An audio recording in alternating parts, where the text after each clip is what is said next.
Hello, everybody. Welcome to another Dhamma meeting where we will discuss the Buddhist practices of charity, morality, and meditation. Everyone who is interested is welcome to join. Tonight, I'll try something different, just to give priority to those who want to ask questions first. So anybody who would like to ask question, please raise your hand by turning on the hand icon to let me know that you want to ask question. If you don't want to ask question, you can just don't have to raise anything. So we don't have to waste time saying hello and goodbye. We'll go straight to the question. So there's an hand icon on the bottom of the screen, I think somewhere. So if you want to ask question, please raise the hand icon, turn on the hand icon, indicating that you want to ask question. And I will go to you first.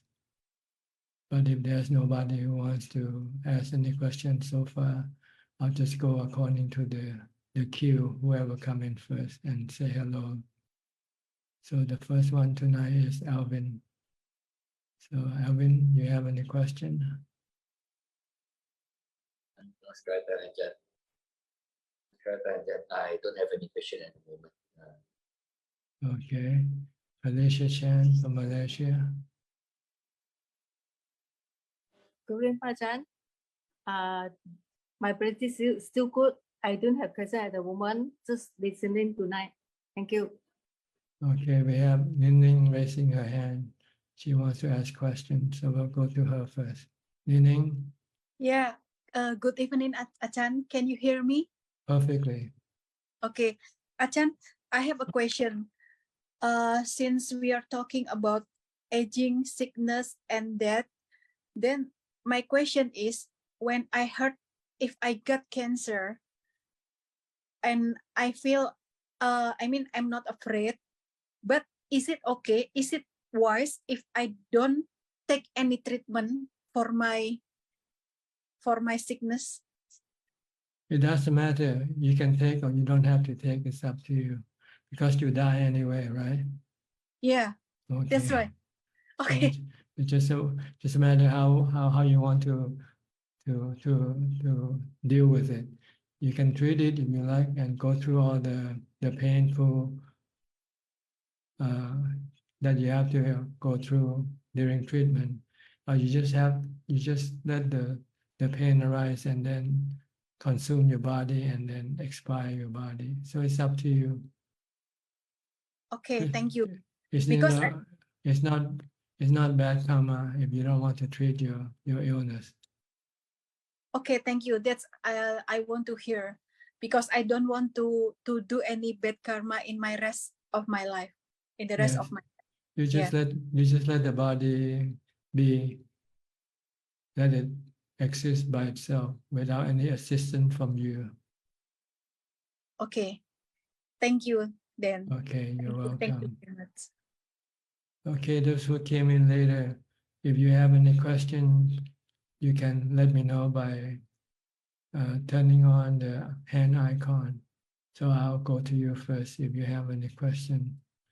If you don't have any question, then I'll just go according to the queue. So the next person on the queue is Kok Seng from Singapore. Good evening, Ajahn. I have similar questions as what Nini mentioned, and that is if I have a terminal illness like cancer, I would also not want to seek a treatment and let the cancer take the normal course. That means I will not go for any chemotherapy and so on. But on the other hand, I will also have to deal with the so-called the concerns on with my family members or my friends. They may say that, oh, why am I so stupid? Why do I not want to go for treatment and so on? So how do I deal with this kind of what you call this kind of influence from relatives and friends and family members? Well, if you know that there's no need to do any treatment, then you should be more smarter than those who tell you to do the treatment.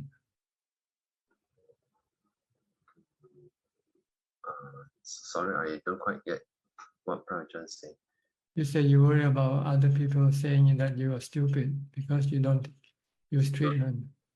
But that's precisely the opposite, because you know that it's useless to treat anything anyway. So you're smarter than them. So why should you worry about what they say? Okay.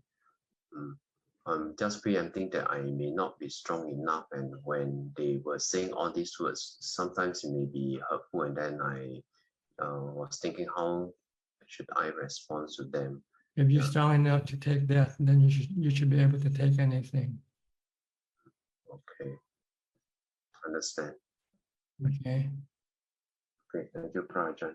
Okay. Next, Professor Ken from Switzerland.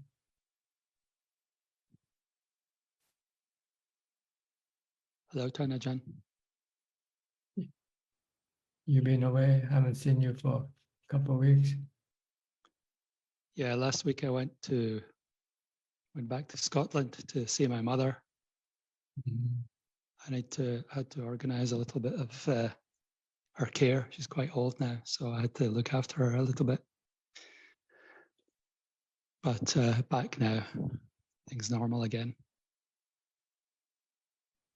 But I do have a question in relation to my family. Actually, last week when I was there, there's one individual in my family, a very close family member, who I don't get on with, and who is somehow very aggressive and has really a strong aversion to me for reasons I don't quite understand,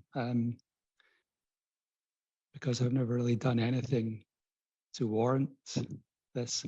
So the situation is, whenever I go home, it becomes very, very stressful, and I have to avoid this person because, to be honest, they physically could be quite dangerous for me. So I managed to deal with this last week, but I did contemplate how can it come about that such a situation arises, or is it even important to know the reason, or is it just important to deal with it in a good way? Well, because your mind hasn't yet reached equanimity, so your mind is still under the influence of like and dislike. So when you see something you dislike, you get dukkha, you get feeling bad. But if you practice with a lot of mindfulness and meditation until you get equanimity, then when you meet something that you dislike, you will not be affected by what you meet. So what you need to do is practice more mindfulness and meditation to build up your equanimity. And then also you can use wisdom to help you deal with situation that you dislike by treating every situation like the weather. We don't like snowstorm, but we get them from time to time. So, but we learn to live with them, right? We don't like flooding, but we get them from time to time. So look at everything that you don't like as a natural phenomena, something that you cannot do anything about except just live with it with equanimity, without reacting to it. Just let it be, let it come and let it go. It's anicca, it's temporary, it comes and goes. It's anatta, it's not under your control.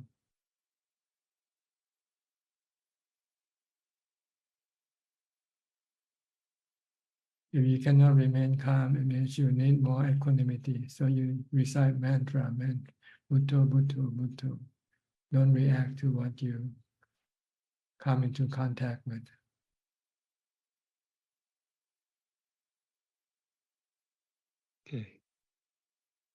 Okay, this is what you will do with every situation, whatever sickness, aging, death. It's the same way. You have to deal with it, just like seeing people you don't like or getting into a situation you don't like to get into, but somehow you got into. So you just have to maintain calm and equanimity in your mind with the aid of mindfulness and wisdom. You can use wisdom to teach you. This is like the weather. You cannot change. You cannot control. It comes and goes. Soon enough, it will pass away. Things don't last forever. In the meantime, just remain calm. If your mind not calm enough, then just keep reciting Bhutto, Bhutto, Bhutto. Okay. Understand? Yes, Ajahn, that was actually the approach I was taking. I found when I was there, I was having to maintain practice very intensely and being very vigilant and mindful all the time to just to stop the mind going, becoming too unsettled. And so it was quite an intense period of practice, but I brought those factors to bear during it, and Yeah. it worked quite well. My other question was, is it, I mean, when you come across someone like that, clearly there's animosity. Is it worth trying to dig into the reason for why this has arisen, or do we just treat it as the weather and the way it is, a natural phenomenon? Yes, I think this is the best way, the direct way to go into the reason why this person has this particular reaction to you. Your reaction to them is history, and it doesn't really matter. Okay. You can say it's bad karma. Maybe in the past life you had some bad karma together. Yeah, and every time you meet, you will always fight. You always at odds with each other. You can never get along. Yeah, it was quite interesting actually. The situation between this person and me is so bad. When I was there, it reminded me of Ajah's advice to go into a dangerous place, into the forest where there are tigers. I felt like I was kind of in that situation, like looking around the next corner to see if he's waiting there. So you have to be vigilant. You have to be very mindful. I was very vigilant the whole time, really. Which is good. You want to get outside of your comfort zone, then you will be forced to adapt with mindfulness and wisdom. Yeah, actually, the day before I traveled there, I was warned by someone else, be careful, this could be dangerous. And I thought, okay, should I go or should I not go? But I decided just to go. Let's see what happens. Yeah. Take it as it comes, and I used that approach to overcome that particular obstacle. You have to look at all the discomfort situation as a test to your practice. How far have you achieved in your practice? Yeah, that exactly is how I try to do it. Good. So don't be afraid of any situation. Take it as a challenge, so that you know how far have you gone in your practice. Yeah. Okay. Okay. All right. Thank you, Ajahn. There is a saying that said, if there's no dukkha, there's no wisdom. Dukkha instigate your wisdom to arise, because you need to use wisdom and mindfulness to deal with the situation, to calm your mind, to keep your mind in equanimity. Yeah, I had one of Lungta Mahabhua's books with me at the time, and I read exactly that phrase, and that's very helpful. Yeah. So our goal is to overcome all types of discomfort or bad situation. Because we can, this is what we have to do in order to exist free from dukkha, free from suffering. Because suffering comes from us, not coming from the situation. It comes from our reaction to the situation. Yeah. And we didn't know better if we didn't study the teaching of the Buddha. But once we have studied the teaching of the Buddha, we know how to deal with all kinds of situations by just merely acknowledging and not reacting in any way, emotionally, mentally, toward the situation. And this is why we have to train our mind to remain calm in equanimity, to be merely knowing. So that when we come across any situation, we can tell the mind just to remain still, don't react. Because when we react, we are causing dukkha in our mind. But when we don't react, there's no dukkha.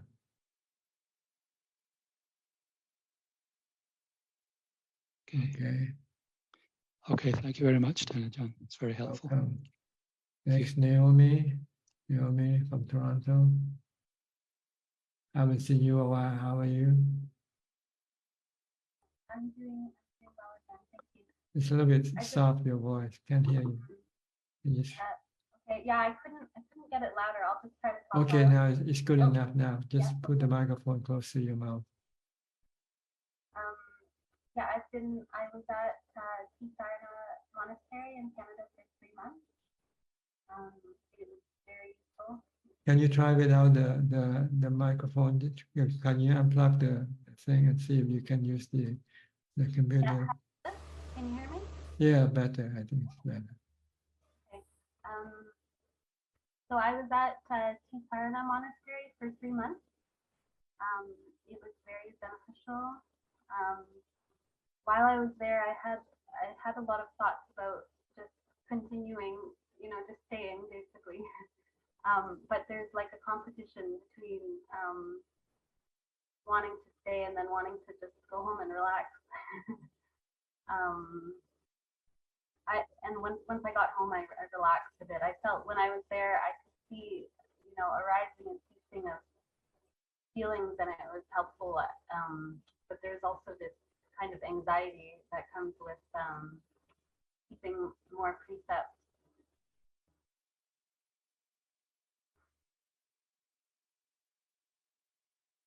Your sound come in and off.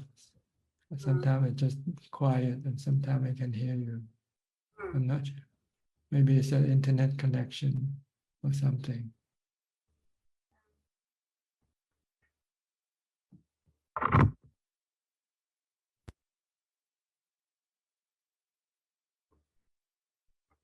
How about now? Okay, can hear you Yeah. now. Okay. I'll just keep it right at my. Yeah. So yeah, I was at Tisarana Monastery in Canada. Can you hear me? Yes. I was there for 3 months, and I found it really beneficial. And I was thinking about staying for a long time, but there's this competition in my mind about just wanting the Dhamma, like the Dhamma part of the mind, and then the part of the mind that just wants to relax and take it easy. Yes. There's always this struggle between the Dhamma and your defilement. Your defilement want to take it easy, but you know that eventually you'll fall into the trap, fall into dukkha again if you take it easy too long. So maybe if you want to take it easy, maybe take 1 day off or something, but then you should come back and continue on with your struggle, with your practice. Never give up until you finish the work. Or else you might have to you have to go back and start all over again. You lose a lot when you stop practicing. So in order to protect what you have gained so far, you must keep on practicing. You might slow down a bit, reduce the intensity a bit from time to time, but you shouldn't stop entirely altogether. Because there might be days in which you feel stronger, and there might be days that you feel weaker. And on a weaker days, you might not feel like pushing yourself too hard, and you do a little bit more, you do a little less. Maybe instead of meditating, you might reading books, Dhamma books, or just do mindfulness, just walking mindfulness or something. But you should at least be practicing, maybe not as intense as you would like to.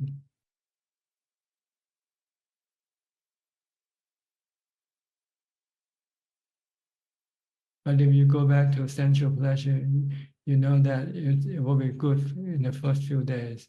But after that, you start to feeling bad from it again. Because it's not the remedy of dukkha, but it's actually increasing more dukkha eventually. So just keep pushing yourself with mindfulness practice, even though you don't feel like doing it.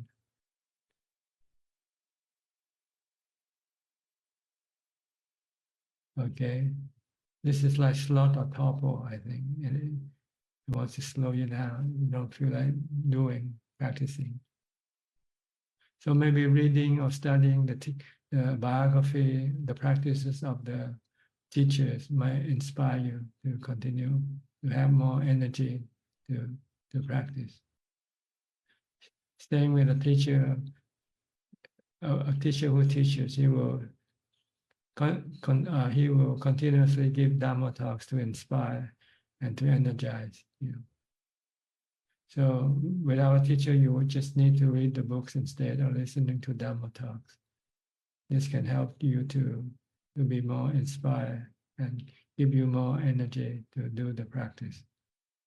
So you should start reading books or listening to Dhamma talk at least once a week or more if you like. It's helpful if you can get it from the masters. Ajahn Chah, Ajahn Mahabua, people like that.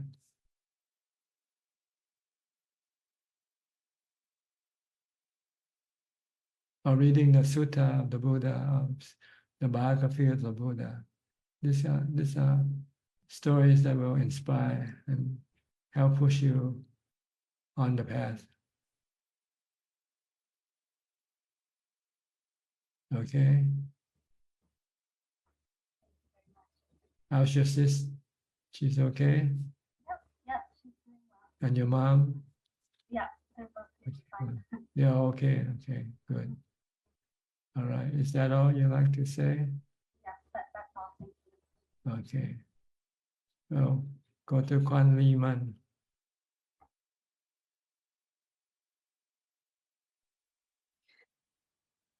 Ajahn, there is a guideline to practice 32 parts and also a guideline to practice decomposition of the body. But how about the contemplation on 4 elements? Is there also any guideline?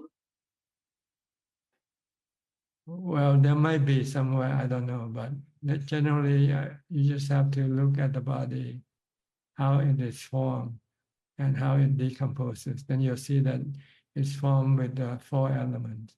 And when it decomposes, it returns back to the 4 elements.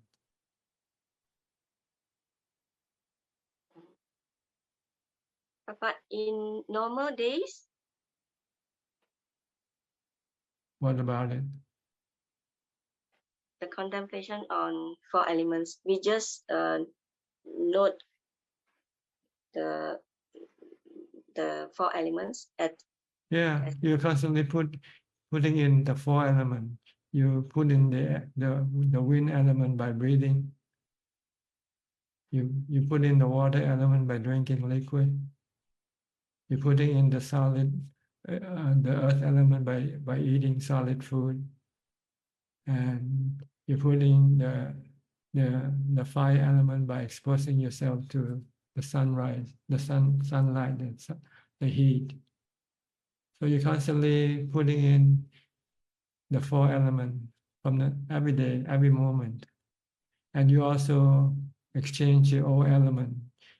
You excrete the old element, and then you take in the new element. When you urinate, you're excreting the old water element. And also the heat, the fire element, because your urine is warm, right? So this is always constantly changing of the four elements, input and output. If you study chemistry, you understand. If you study engineering, you understand thermodynamic, I think, or something like that. As Professor Ken, there's input and there's output of mass and energy. You have to be scientific if you want to study the four elements. Four elements are chemistry. You take in hydrogen, you take in oxygen, and then you excrete carbon dioxide, and it's a changing of gases in and out, and solid and liquid, and temperature, the heat.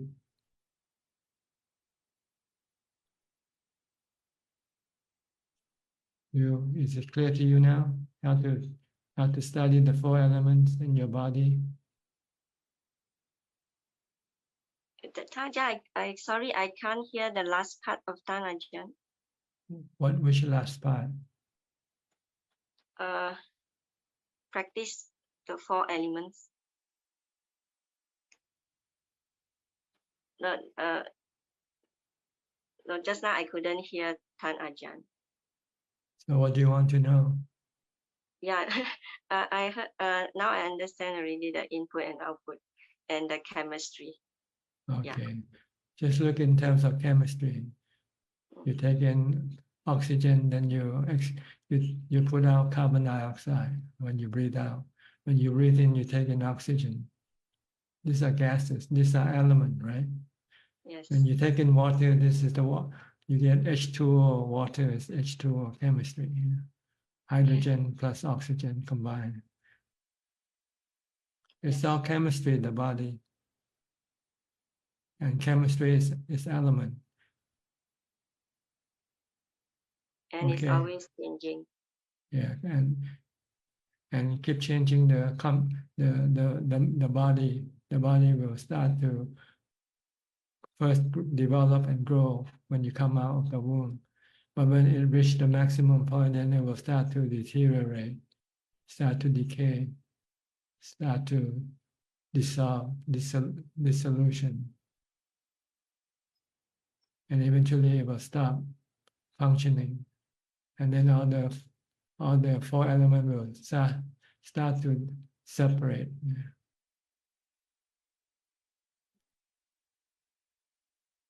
When you die, you don't breathe in any air anymore.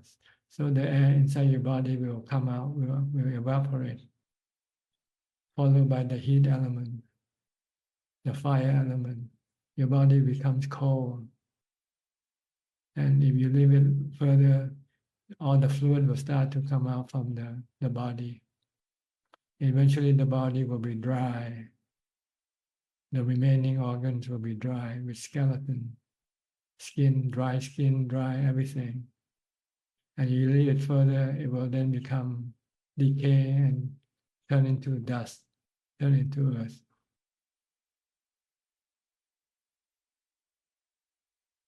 Okay? Yes. Yes. So Thank you. there is no you. You cannot find yourself in the body, right?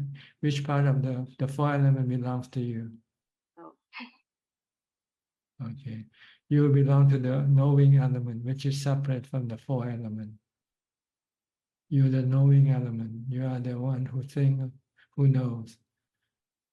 And this is the other element that comes into possession of the four elements. And they work together like twins. The knowing element is the master. The four elements are the servant. The mind tells the body what to do. The knowing element tells the four elements what to do. To walk, to stand, to sit, to lie down, to do things. So But the Ajahn, Go ahead.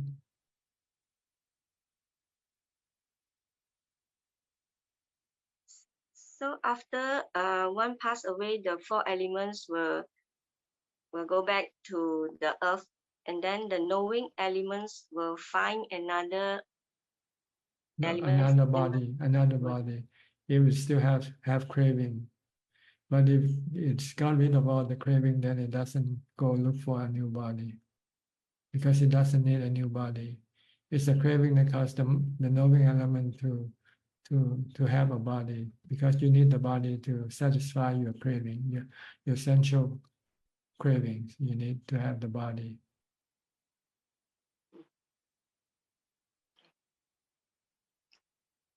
Okay, I understand now. Thank you, Ajahn. Okay. Next, I'll go to Christine Coe. Okay, Christine Coe from Penang. Tanajan, good evening. I come in to pay respect to Tanajan, Okay. and I just come out 1 week ago. I went to 8 precepts, so I find the meditation also got improved and understand the knowing also better. Thank you so much, Tanajan. You should do more. Yes. If you want to thank me, you should do more. To show me your gratefulness, you should do more.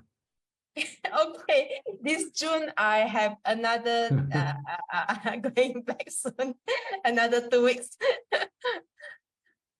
Okay, we have Nining again. She wants to ask questions. So I'll give her the power. Thank you, sir. Okay, Nining, you got more questions? Yeah, Ajahn. With regarding to Kwan Liman question about the four element. So today is Uposatha day. So I do the 8 percept, and this morning I did meditation. So usually even in the air conditioned room, in the first 30 minutes, I always the element, the wind element getting very dominant. I start to sometimes burping, sometimes like so many gas in my body.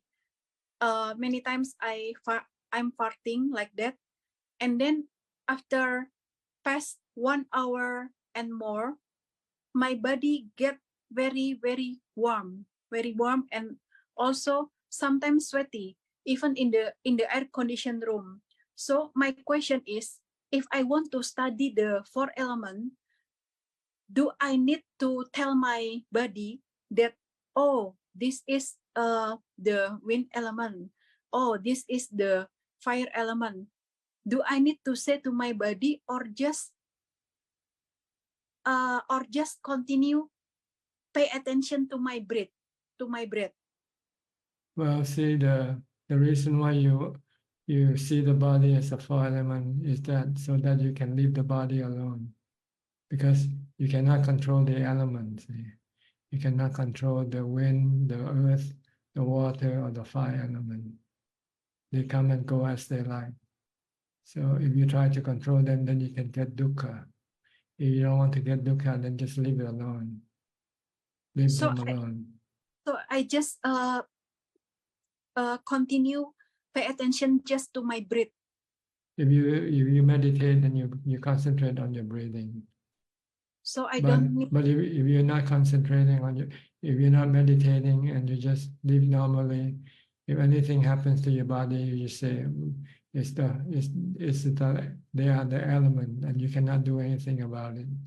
Just let it be.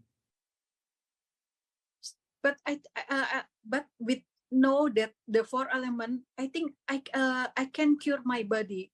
For example, when my body gets so hot, so I think, oh, I need more liquid. Is it okay, Ajahn, if I treat my body like that in the normal daily life? Yes, normally you have to look after your body the best way you can. But there'll come to a point where you will not be able to take care of your body. Then you will have to accept that this is because it is not your body, it's not under your control. It's under the control of the natural forces, the four elements. So it means that when I practice my meditation, I don't need to pay attention to that four element. I just leave them alone, and I continue just pay attention to my breath. Is it correct? It's two different practices. If you want to meditate, you pay attention to your breath. But if you want to have understanding, you want to have wisdom, then you have to study the nature of the body to see that there is no self. There are just only four elements in this body. Oh, yeah. When I want to practice that four elements, so what should I do? What is my object then? Just to leave the body alone. Don't worry about the body when it gets sick or die, because there's no body, there's no you in the body. There's just the four elements separating. So I what's the element? Or If you cannot understand, then don't worry about it. Okay. okay. Okay. Thank you. Next, we'll go to Anura and Ramya from New Zealand.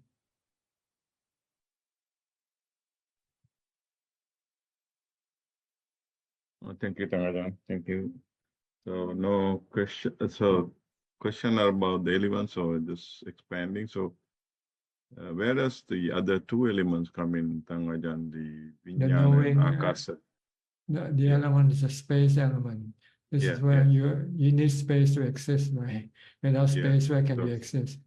Where can the four elements exist if there's no space? Where? And even inside your body, there are some spaces, right? Yeah. Like in your nose, in the tube, there's space inside. This is called space element. And the Vijnana is a separate element. This is the knowing element. Knowing. Okay. And this is in a different dimension, different world. It's in the spiritual world. The five elements are in the physical world. The space, the earth, water, fire, and wind elements, they are in the physical world. Why the mind is in the spiritual world, the knowing element. But the knowing element has this ability to connect to the four elements through vijnana. It's like a radio wave that you connect with two telephones. Right? How do you connect with two mobile phones? You have radio signal. Same way with the mind connecting to the body. It sends the mental signal. The mental signal is called vijnana.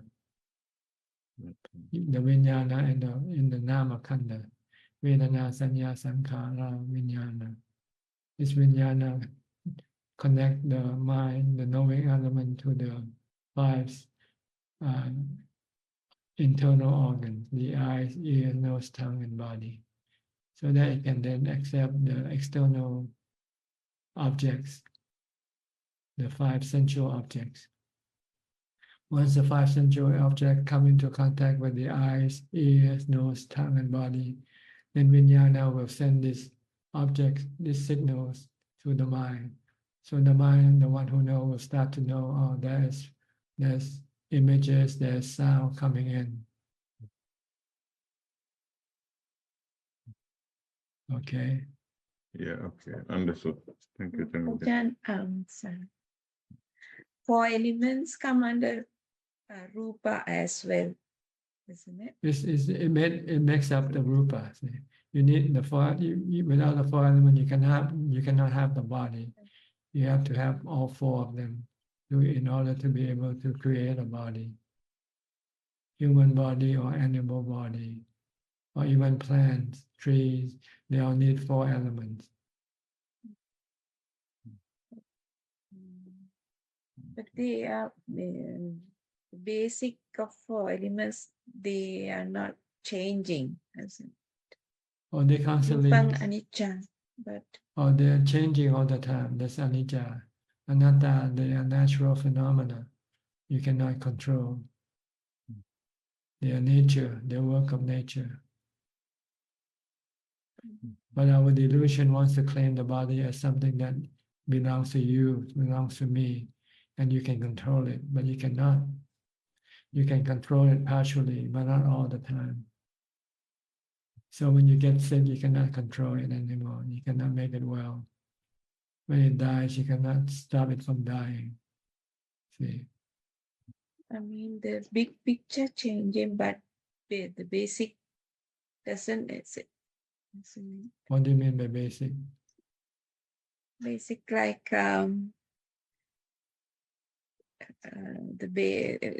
electrons and protons. They are always there.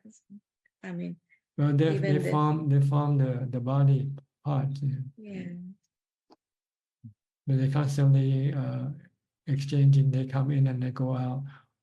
Or one Yeah. goes out, new one comes in to replace them. So you have constantly, you have 4 input of the 4 elements, and you also have the output of the 4 elements.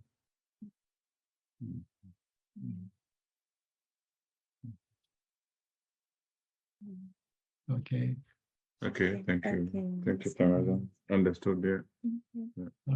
Next, Yeah, Kafai Lim from Malaysia. Good day to you, Ajahn. Can you hear me? Yes, perfectly. Okay, thank you. I have one question today. It's on about metta. If my understanding correctly, metta means loving kindness. Am I right? Yes. So the question is, how can we actually practice metta when deal with different kind of people, especially like random people? There could be, some people are more friendly, some people are very, very different. So is it true that if we practice metta, it actually helps us to avoid all kind of unnecessary confrontation? Yes, you treat everybody as your friend. But if they are friends, then you don't confront them. You accommodate them. You make them happy. Okay. If they need help, you give them help. If they did something wrong to you, you forgive them. So you don't consider them to be your enemy. Everybody is your friend. Okay. Now I understand. So part of the practice is to make sure that to treat everyone fairly and also without Equally. Okay. In terms of kindness In terms of kindness. and love. You love everybody. You treat everybody kindly. You don't hurt them. If you help them, you make them happy if you can. All right. I understand now. Okay, Thank you so much, Ajahn. you're welcome. Next, Philip from Malaysia. Good evening, Ajahn. Just to comment that a lot of us here we talk and then we tell you about problems. In reality, everyone actually has almost the same kind of problems.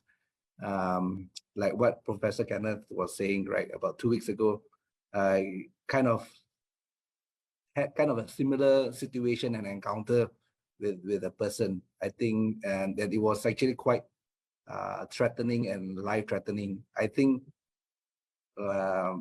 if it was my younger self or myself prior to all this practice, right, I would have reacted differently. But when the situation arises, right, it's just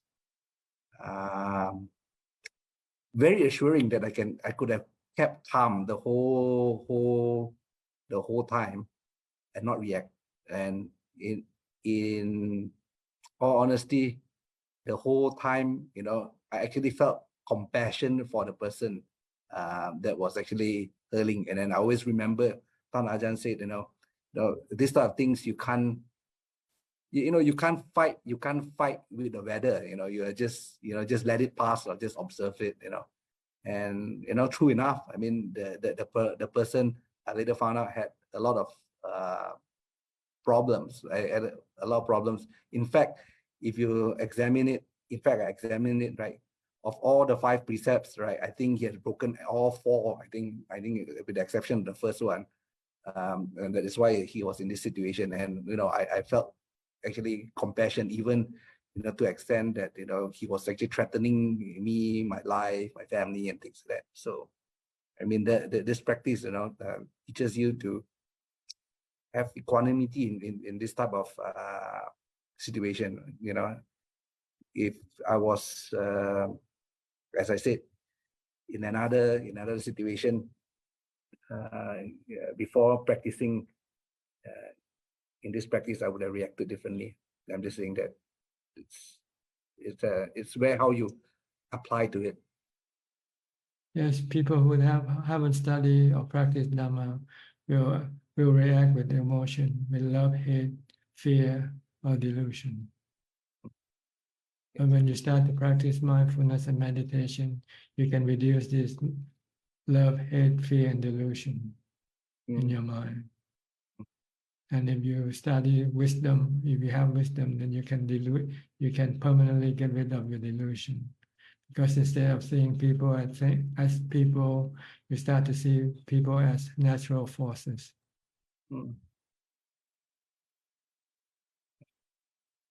I mean, and the other thing is that while we are getting at this, the 4 elements and things like that, earth, wind, water, fire, I think there are some literature outside there which I didn't put it into a more modern form of physics and things like that. I mean, it's quite interesting how close is it to modern physics.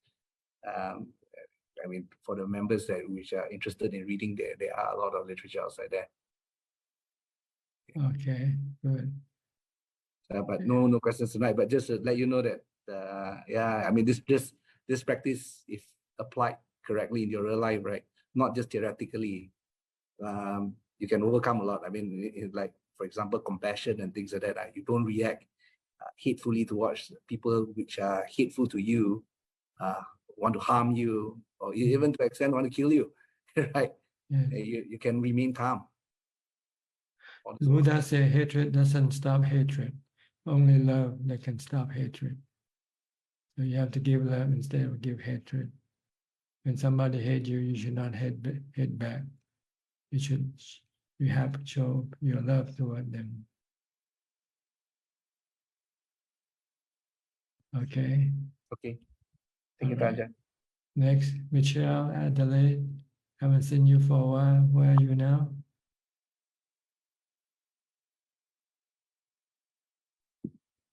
Good evening, Ajahn. Can you hear me? Yes, perfectly. Yeah. So you didn't see me for a long time because I haven't been able to walk for 1 year. I had a big infection on my last hip replacement, and I spent many time in the hospital. I had 3 surgeries, and now I'm back in my kuti, and I couldn't sit down because I was too weak, so I couldn't attend the Zoom. And now I'm recuperating little by little French, and sometime in meditation, when I was really too bad, I could just listen to in a continue episode on a tape recorder, and that was helping me a lot day and night. And they are talking about the difficult people, and I had also that problem because people in the guest house where I have to be because I cannot be in the monastery actually. And I am inevitably a little bit dependent on people who have some personality disorder, I discover, and they are nice people, but communication is very, very difficult. This communication creates problems. So I made it a part of my practice to train metta, patience, no react, and try to find wise way to be able to stay in those conditions, because in a practical way it's very difficult when people do not communicate because everything makes problem or is wrong. So as I can a choice, I have no control on the situation. I make it a part of my practice. Metta, mindfulness, patience. And equanimity, patience is Yeah, equanimity. equanimity. That's good. Yeah, that's all you need. The Buddha said the four Brahma Vihara.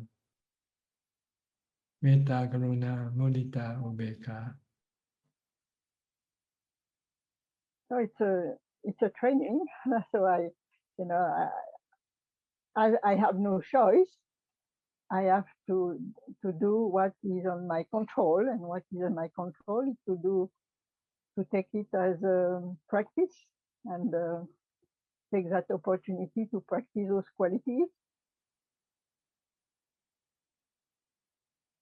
And also, well, I try to gain some strength so I can sit down longer and meditate. I didn't stop really to meditate, but my meditation were very bad because even chanting, I'm falling asleep, Terrible. So I do my best. But As long as you don't have dukkha, then it's okay. If you cannot practice, it doesn't matter. The purpose of practicing is to prevent you from having dukkha. And if you have no dukkha, then there's no need to practice, really. Well, I can't say I have no dukkha at all, but that will not be true. But I'm quite, Because sometimes you cannot meditate because the condition of your body doesn't allow. Terrible. So if you want to do it, then you can create dukkha that arises out of your desire to meditate when you cannot do it. Yeah, for that in this case I put itipiso day and night. Yeah, just chant instead. No, I cannot chant. I don't have the strength to chant. I listen. I see. Good enough. Listening to Dhamma. Okay. Chanting can be. I don't have the strength. It's like developing mindfulness because you have to focus on what you listen to. This can calm your mind also. And also it's a chant. Itipiso and Ratana Sutta are chant with an Imina also are chant with what I resonate a lot, They really touch me, and so it's very good for me to be with those chants. Yes, just any way to keep your mind calm and peaceful. And no dukkha can arise if your mind is calm and peaceful. Okay, I hope you are getting better. How old are you now, may I ask? 72. 72. Okay. So you're actually younger than I am. I'm 76 now. But you seem to look a lot older than I am.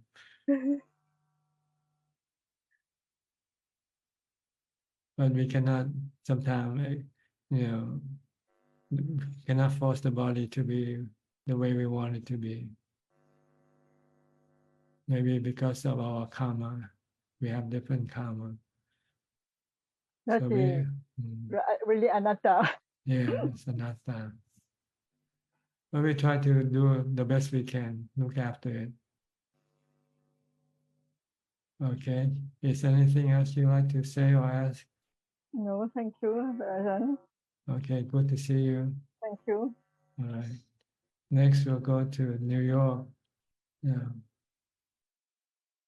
Wait, what's Steve? Is that your name? I forgot. It's Mike. Mike. Okay. Thank Mike you, Sheffield. Ajahn. Okay. Really enjoying this talk this morning. I had a situation over the weekend where I was becoming stressed. We had some car trouble, and then I got a ticket for an inspection on my car. So just a lot of stressful moments had been building up, and I tried to contain myself using mindfulness, but then as it turned out, that my stress had seeped out and it entered my partner, my wife, and then she became even more stressed, even though it was not something that had given her much stress as it had given me. But it was almost as if my stress had like manifested outside of myself and taken over her, and now she is completely stressed because about money and because about car troubles and things breaking down. So I guess I was just curious if Thanajan had any teachings or any words of wisdom from his teachers or from his life about being able to make sure that when the stress does enter into our orbit, that we don't spread it to others, or if it does spread to others, some kind of useful strategy for how to alleviate that within others. Well, if you feel bad, the what they call the rule is to stop saying anything or doing anything. Yeah, don't engage with people, because when you feel bad, you are engaged in a bad way. You say bad things. So if you know that you're feeling bad, then try not to engage. If you have to engage, you have to force yourself to smile and be nice and be kind. If you can force yourself to be nice and be kind, then you should excuse yourself and ask for some space. Say you're not feeling well and you need some space to calm down first. Explain to the person why you don't want to engage.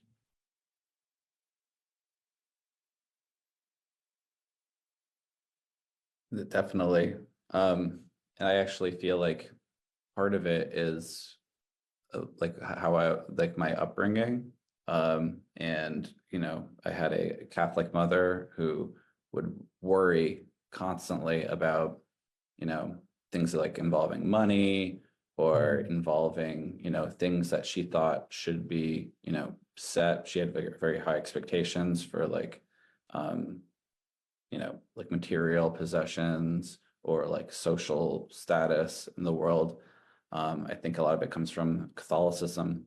And so a lot of that, beyond, whether I wanted to or not, is kind of something I've taken on, internalized. And maybe it's probably, kind of an ancestral thing, like from her mother down to her and from her to me.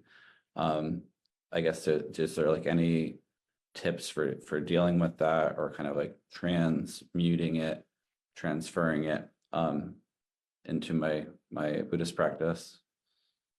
Well, Buddha said that the 4 worldly things such as money, status, praises, and happiness, they are fickle. They're not permanent. They're not under your control. They can come and go anytime without warning you. So you have to prepare yourself for the changes when it happens. You can have money and suddenly you can lose a lot of money. You can have status and one day you might lose that status. You can have people praises you and the next day they can become critical of you. You can have happiness from things that you do And then suddenly, you instead of getting happiness from what you do, you get dukkha, like you're driving your car, for instance, and get a ticket. So these are things that Buddha said warn us to be prepared for the changes that things can happen, things can go bad. Let's put it that way. Things don't always go good. Things can go bad anytime, any day, anywhere. So don't be attached to just the good things. Be ready to take the bad thing as well. This is the way life works. And in order to be able to do this efficiently, you need to practice meditation. So your mind can become calm and less active to the changes that you have to go through. The meditation practice is a good tool to be able to help us deal with the changing situation, especially the unpleasant situation that we have to come across. But we have to accept it. The wisdom is to know that life is like this. Life is up and down, good and bad, sadness and happiness. They come in, they take turns showing themselves, and you cannot stop them. Just learn how to live with them when they come.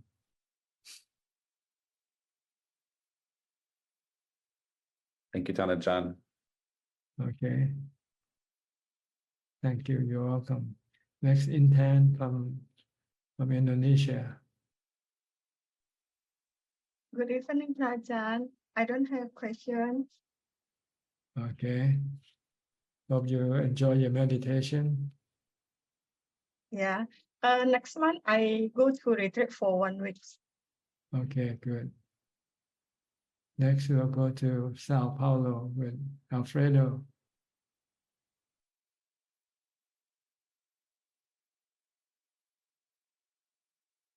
How are you, Alfredo? Hi, Bante. Are you good? Happy? Good, yes. Calm? Ubeka? Yes. Yes. Okay, Ubeka. good. No problem then. Sati. More sati. Sati, mindfulness. Yes. Bhutto. No, I don't practice Buddha. More anapanasati. Anapanasati, okay. Yes. Good. As long as your mind stay calm and peaceful, then no problem. Yes.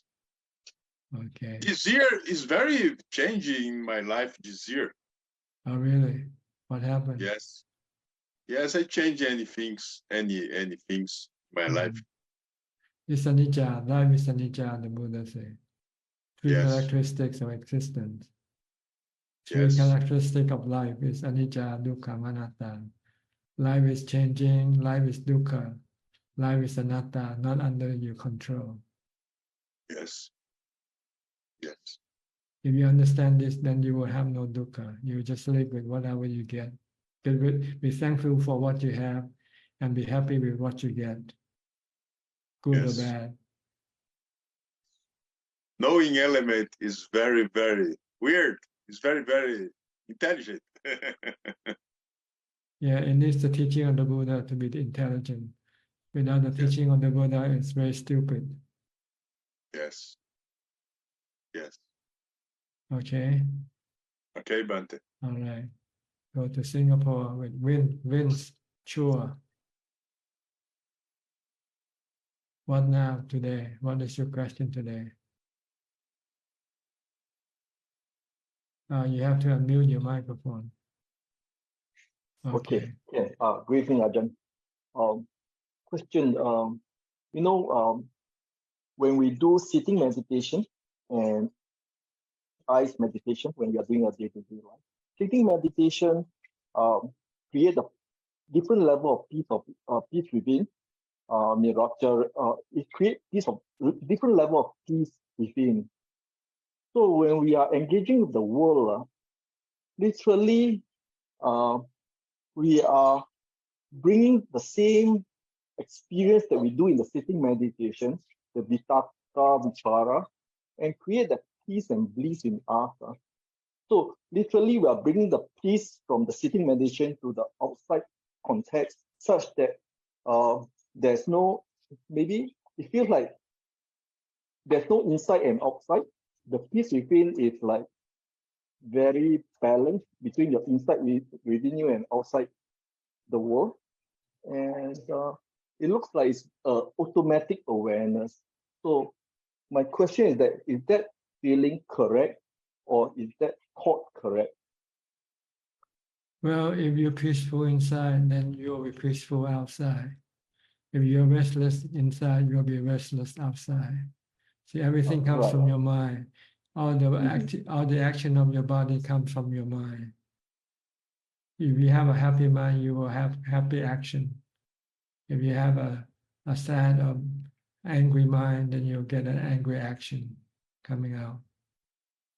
So it appears to me that awareness is, once we achieve that, awareness is automatic. It's called, I call it automatic awareness.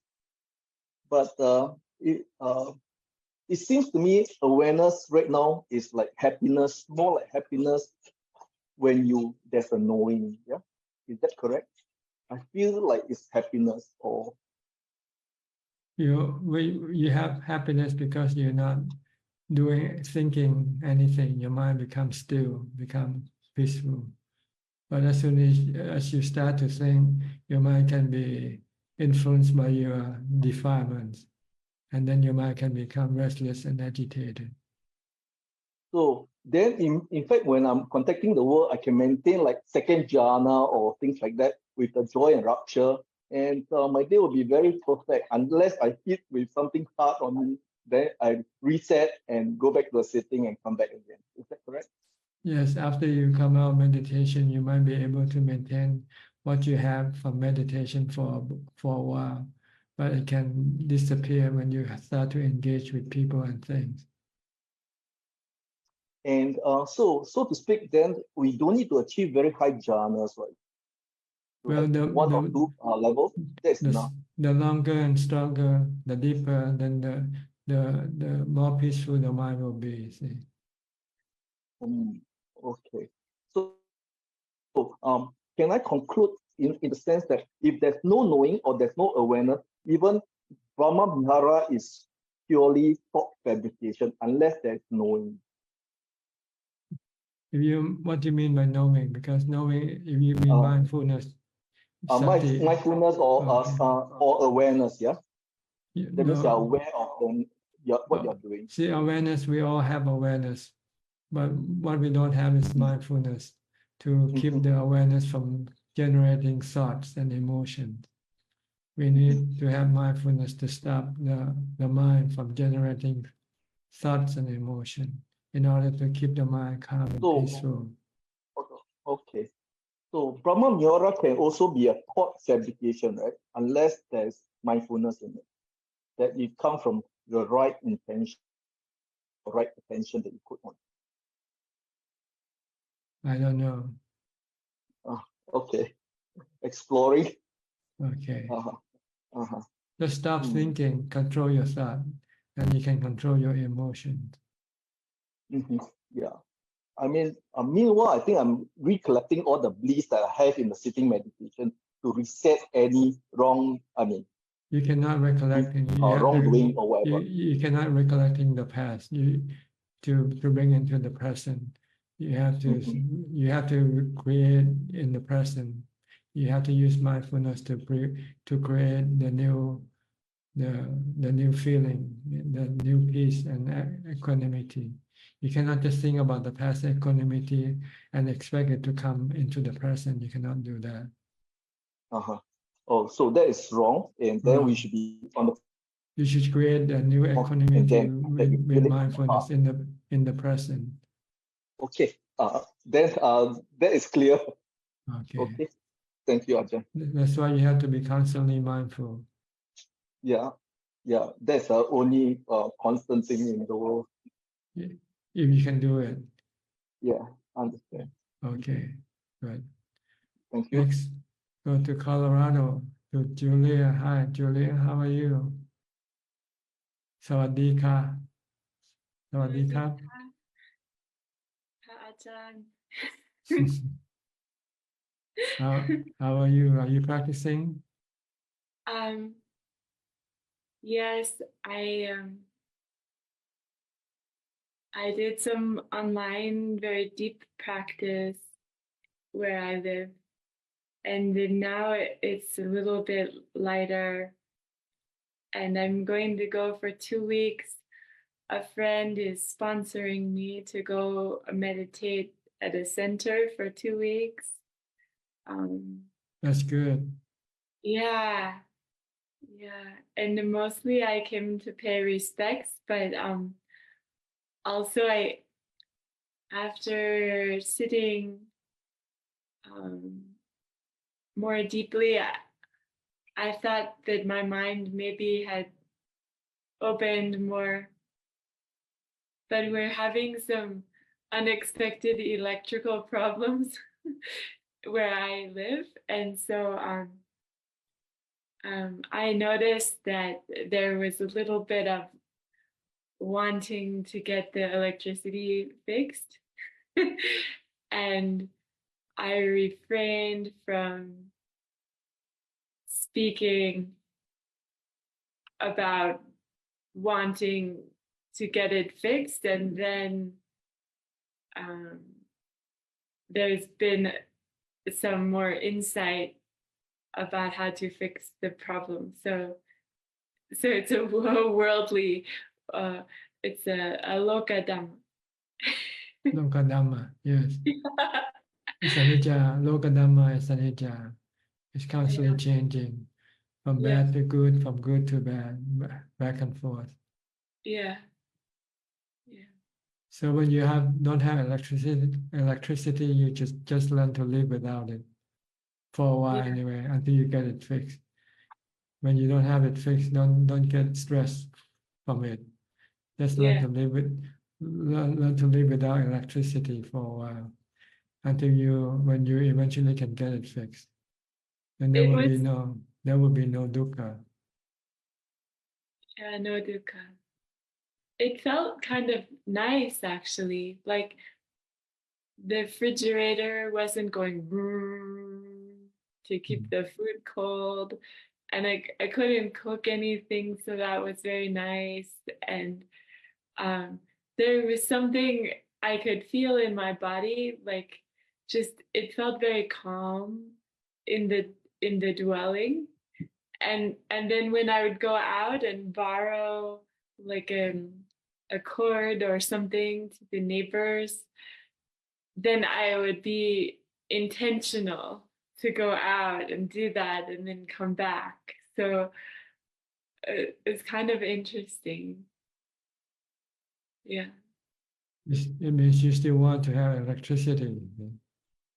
I want to watch Ajahn on the Zoom.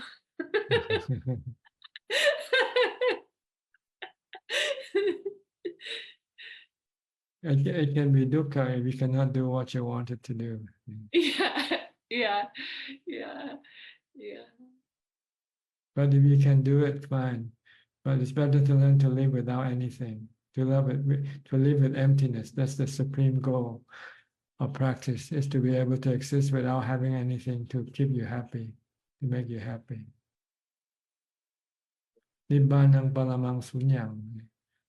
Nibbana is the supreme emptiness. Empty of everything. It can exist alone by itself and be happy. Nibbanang palamang sukhang.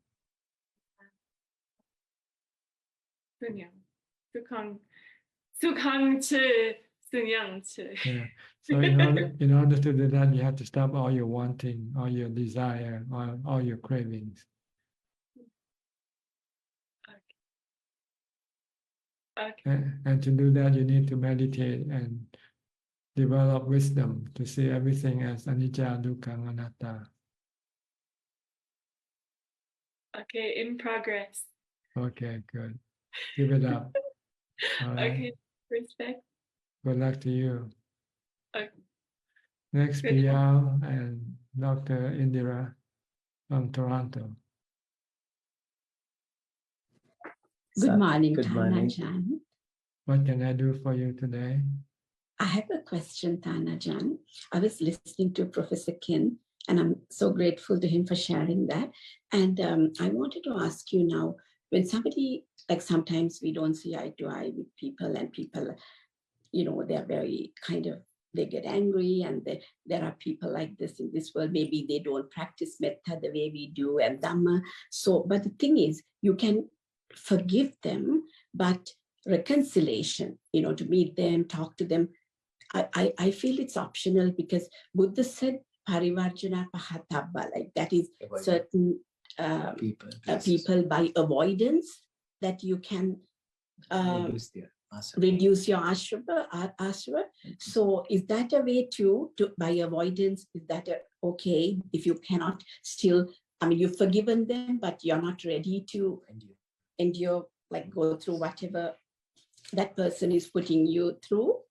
No, Buddha said you can choose people that you want to get to know with. Yeah. Asevana jabalanang banditanang jasevana. Only associate with the wise and stay away from the foolish. Yes. So you have a choice. You can either want to meet them, or you don't have to meet them. But if under some circumstances in which you might have to meet them, then you have to use equanimity or metta to deal with them. Yeah. But if you have a choice that you can not see them, then you just take that choice. Yes. Thank you. Yes, I prefer to do that. But sometimes you don't have a choice. If it's somebody close to your family. Yes. Somebody, yes, especially someone sitting next to you. If it turns into something that you don't like, what are you gonna do?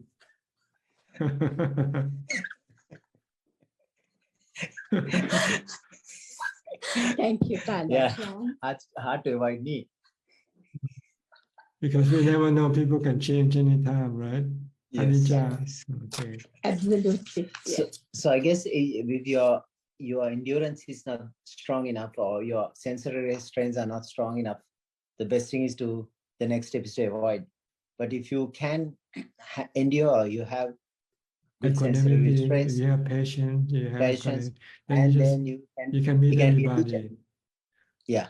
Yeah, Ajahn, the thing is, patience is one thing, but some people have a way of like hurting you by what they say. Nobody hurts one, only you hurt yourself. Yes, right, no one can really hurt you. You're the one who are hurting yourself from your being impatient, being selective. If you're not selective, you're not impatient, then you can meet anybody, deal with anybody. That's true. So dukkha is a result of your own actions, your own thoughts, not someone else's. Your own defilement, your defilement. Your love, hate, fear, and delusion causing your dukkha. So if you see that way, you should be able to kind of get out of it also at the end, because when you blame it on someone, then you can't fix it, right? If you know it's your issue, you should be able to fix it. Yeah. Because the problem is in you, not the person. You want to change the person. This is the problem. If you don't want to change a person, then there will be no problem, right? That's true. You can wish that person to change the correct conditions and doing metta to that with metta, but you can't really do it for them. You can only wish. Yeah, don't have any desire for changing anybody or anything. If you cannot change, if you can change, then you can do it. Sometimes you can change things, but sometimes you cannot. If there is no solution, it's not a problem anymore. Well, the problem comes from your desire to solve the problem. If you accept the problem, then there will be no problem. That's good. Thank you, Ajahn. Yeah, I just was asked the theme today. I think the most theme came up with the 4 elements. Interesting. A lot of people talk about the 4 elements or the 6 basic elements. Yeah. Yes. So I think there is in the Patisambhida Pali, there's one way, it's a small text saying practice called Shayanupassana. It's like practicing imagining dissolution of these elements of your own mind, your body dying, dissolution, and become part of the earth. Your heat or gas gets to the air. So I think it can be combined with Marananusati, maybe dissolution of the 4 elements, joining the natural elements. It's called Kayanupasana, not Shan. Yes, something like a breaking into parts and joining, because it's coming from there, the elements, right, from the nature, and it's going back to the nature.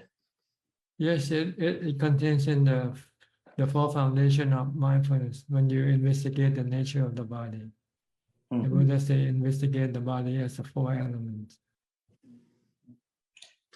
I mean, there is also interesting metaphor Buddha gives the one person was given 4 snakes, poisonous snakes, to look after, and he doesn't know they are poisonous. You bathe them, to feed them.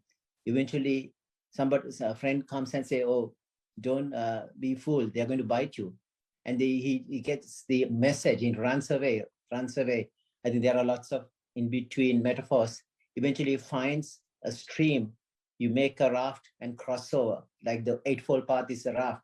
So the 4 snakes, the poisonous snakes, are the 4 elements. So eventually, it's going to bite you. So it's called Asi Visopama Sutra. I think it's very beautiful metaphor. Yeah, okay. The body gonna hurt you one day when you get old, get sick, and die. Because you won't be able to do anything according to your wishes anymore. However much you feed, bathe, clean, get good, it's going to hurt you. Yes, unless you have a different way of having happiness. If you can have happiness from meditation, then the body will not hurt you anymore, because you have a draft. You get on the draft and you're on the opposite shore. Yeah, that's the metaphor. So I mean, it's important to look after the body too, but because the mind can get disturbed if you don't look after it, right? If you get sick or you get some sort of a terminal illness, your mind, unless you've done before the practice, and then the mind gets sick, you can let go. But if you have not done the mental practice, the mind gets sick. I mean, you just try to practice mentally. It's a bit hard when you're sick already. It's a bit too late, but can try. But well, it depends on which level of practice you're in. If you're on the vipassana level, you might take sickness as a test, and you need to pass the test. You have to be able to transcend the sickness itself. And sickness can be a good thing for a good thing, like a teacher. Yeah, like a teacher, like an examination that you have to take. Final exam. Yeah. It's a final exam. Yeah. So sickness and death can be good if you are ready for it. Yeah. But if you're not ready for it, then it's not good. Not good. So when you talk about the elements, it's a totally a vipassana area, not samatha. So you mustn't confuse with the anapanasati, breath meditation. Breath meditation is samatha. So that's right. People are confused. We're talking about vipassana and samatha. The vipassana techniques, there's so many 40 different ones in Visuddhimagga. It comes also time and time again, the Khasina in Sutra. But the Buddha mostly emphasized in the Sutra, the main theme is Anapanasati, the breath. Why is that? Because it's the easiest, easily available for you. Just it's already there. I think so. It's already there. It's everybody breathe anyway. Everybody breathe. So somebody said once that if you can breathe, you can meditate. I think Ajahn Chah. Okay. There's time to breathe. There's time to meditate. Yes. Yeah. Okay. Okay. Thank you so much. Thank you for your input. Okay. Thank you. Next, Solanji from Sri Lanka. Your sister came by the other day and we had a little talk. Yeah, she told me. Yeah. Okay. She said that it was lovely meeting you and she got a chance to talk to you in person. Yeah. Okay. She's very happy about that. Yeah. Is she back in Sri Lanka now or she's still in Thailand? She's coming today. She's coming today. Yeah. Okay, Have a- can I help you today? Yeah, I have a couple of questions today. I just want to ask, in old age, some old people may experience memory loss, making it difficult for them to comprehend the Dhamma. Their memory is less reliable, with recollections coming and going unpredictably. If a person in this state passes away, Tan Ajahn, it's uncertain whether they'll attain a good birth, right? Not necessarily. Your memory isn't the factor that will cause you to have a good or bad birth. What will cause you to have a good or bad birth is your karma, your accumulation of your good or bad karma. So as long as your accumulation of karma, good karma is more than your bad karma, you will have a good birth. Even when you die, you might lose some memory or something like that. I thought we should help them with by letting them listen to more Dhamma talks and all. Could you advise me how to help such older people to concentrate more on Dhamma? I mean, if their bad karma is more than, yeah. It can be a little bit helpful, but not much, because the determining factors are the accumulation of your good or bad karma that you have done throughout your lifetime, which is a lot more than what you can do by listening to Dhamma talk at the end of your life. That means talking to them Dhamma won't do them that much of good, no? It does some good, but not But not but it much, doesn't okay. change the path of your birth, of your rebirth. Unless if the Buddha taught Dhamma to you and then make you become enlightened, then that can change the course of your rebirth. Yeah, because I have an aunt, I think she suffers from dementia. She's talking unnecessary things, and sometimes even if you try to explain her some Dhamma matter, she was a deeply religious person earlier, but maybe towards now she's rapidly losing her memory. So I thought, I'm a bit worried about Tan Ajahn. I was thinking as to how we should help her. It's too late, too late. You have to do it when she's still strong and still have good memory. But when she loses memory, she cannot appreciate or understand what you are trying to give her. Even Parita chanting will not help, no? Making her hear. Very little, I think. Then my second question is, according to the Buddha, we should be able to control our mind more than anything, whatever others do to us, we should be able to control our mind. Otherwise, The Buddha said you should do it when you're young and strong, okay. Not when you're old and weak. Yeah. That's why the Buddha constantly asks us to remind ourselves that we're going to get old, get sick, and die. And when that time comes, we won't be able to do anything significantly. So the time for us is to do it now. Sometimes due to family commitments, some mothers, they won't get the time to do it. And that's too bad. That's too bad. When they get the time, they won't be able to do it anymore. That's the sad fact of life. When you have the time, you don't want to do it. When you don't have the time, you want to do it. True. Very true. My second question is now, according to Buddha, we should be able to control our mind. Otherwise, we are being controlled by others. Sometimes for the slightest matter, we may lose temper. It's as if we have no control over our thoughts or action. However, this is the hardest thing to practice, Tan Ajahn. We can't, most of the times, we can't control our emotions. We tend to react to what other people say or do to us. What's the Buddha's advice? How to remain calm despite adversity, despite outside happenings? You have to have strong mindfulness, and you also have to have wisdom to understand the nature of things that you are involved with. If you have both mindfulness and wisdom, you can control your mind to remain calm without reacting to anything, any situation. We have to develop mindfulness through meditation, but however much we do it, sometimes we find it very difficult to stick to practice it actually. Because you're not putting your meditation practice as a priority. So you have some other priorities. So you give very little time to your practice of meditation. If you like me, I give 100% of my time for meditation, then you can get a lot from meditation that way. But if you only give it 10% of your time for meditation, then you'll find that you're not getting much from your meditation. It's the time that you have for your meditation that matters. Because first now we have to go to office, then we give priority to those matters, then like we get a little time only to do our meditation practices. That's what you mean, Ajahn? So you have to know what you want. If you want peace and calm for meditation, then you have to give the time for your meditation. Give more time for your meditation.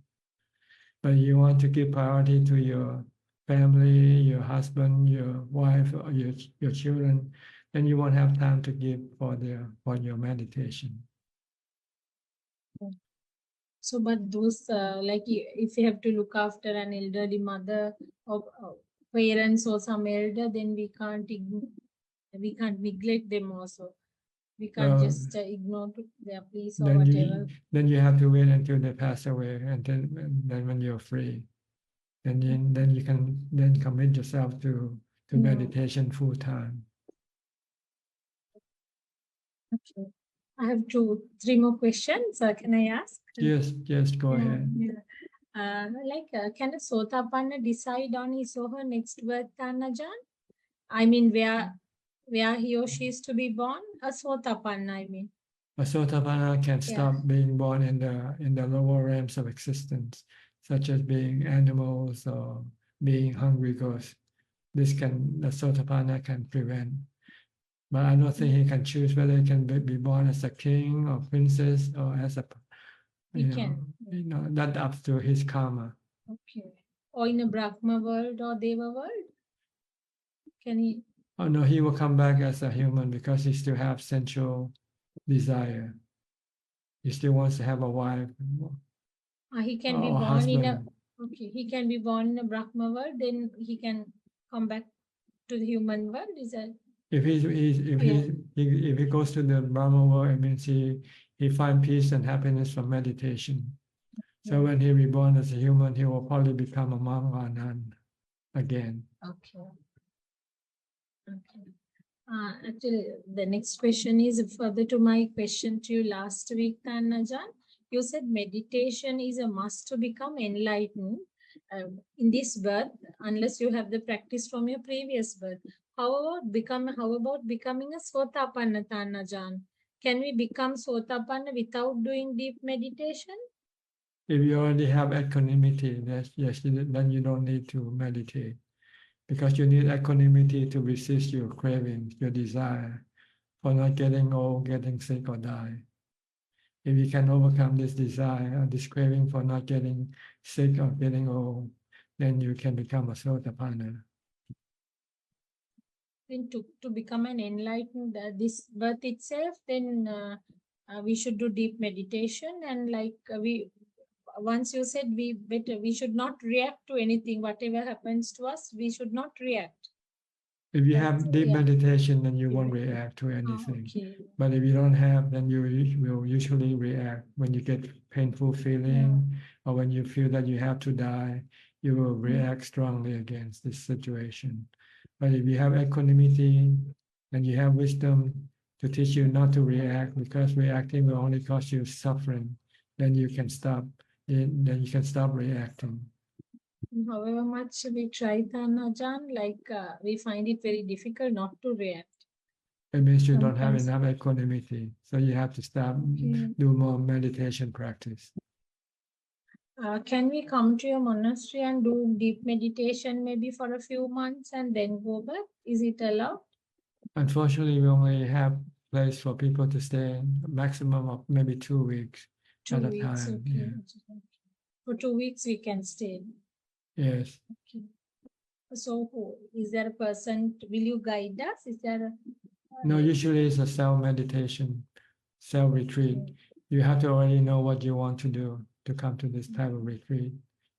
the retreat just provide you a quiet place to be alone, and then practice mindfulness and wisdom and meditation. We have to do it on our own. Yes, you We have to should have do some. it. You have to already know what to do, and already have been doing it, so that when you come, then you know what to do. Not sitting there wondering, what am I going to do? Okay. Yeah. We can't seek advice. No, we can't get some advice like. Yes, you can always come into Come my and- my Zoom Okay. room anytime you like. Every Yes. Tuesday we have this meeting. Okay. And thank you, Thanajan. And my next question is, now our present is made by our past karma. And I want to know, to what extent can we change our past karma by changing our present behavior? We cannot change the past. The past determines our present.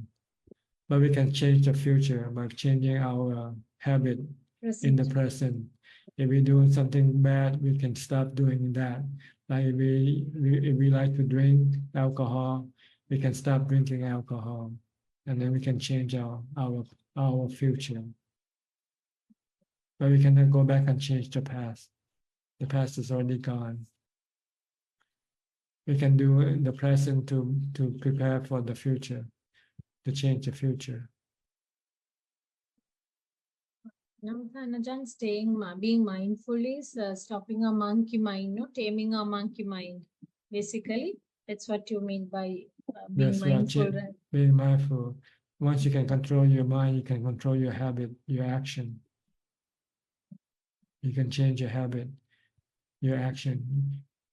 If you have mindfulness and wisdom to tell you that it's not good to have this type of habit, then you can stop it. And how should I do metta meditation? We have to bestow metta on ourselves first, then on our loved ones, then on enemies, like that. That's how I do it. When you have to deal with people, you should learn, you should use metta, use friendliness or kindness. Be nice, be kind to people, even though you might not like them or they might not like you. But if you have to engage with them, try to use metta. Try to be friendly, try to be kind. Try to be forgiving if they do something wrong. My last question is, Thanajan, can you explain the meaning of anatta? Because No I self, have read no self. There's no self. The concept of a self is delusional. See, because everything is work of nature. Okay, it's that no body, like we have. Right. What do you mean by no self? You mean there's no you and me really. It's just a thinking about you and me that creates the illusion of a self. We think we are something, we are a person, but actually it's just a thinking. It's not. It's just a concept we create in our mind, and we strongly believe in it to become true. The mind exists, not a body, like. The body is a knowing element. The mind is a knowing element. See, why the body is a composition of the four elements, and they are natural forces. They are natural. They are all work of nature. That's all I have for today. Thank you so much. Yeah. Okay, you're welcome. Nice talking to you. Come back and ask more Sure, questions when you like. Okay. Okay. Thank you so much. Okay. Next, we'll go to Aparachita from Dubai.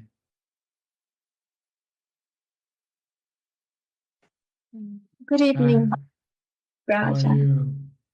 I'm well, and just listening to the theme of the day, more or less. I just wanted to share a small little incident which sort of